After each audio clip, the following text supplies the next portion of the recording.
भाई social media पर video upload करने से कुछ मिले या नहीं मिले, लेकिन एक चीज़ का सबक ज़रूर मिल जाता है कि अपने सपोर्ट करते हैं या नहीं करते।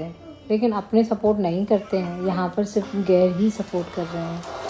और जो नॉन फॉलोअर हैं वो हमें भरपूर प्यार दे रहे हैं, और जो हमारे अपने हैं वो हमारा वीडियो देख के ऐसे स्क्रॉल करके हटा दे रहे हैं। तो इसका मतलब ये है कि सोशल मीडिया हमको सिखा रहा है, बता रहा है कि जिनको तुम दिल और जान से अपना समझ रहे हो वो तुम्हारे अपने नहीं हैं, वो तुम्हारा सपोर्ट नहीं कर रहे हैं।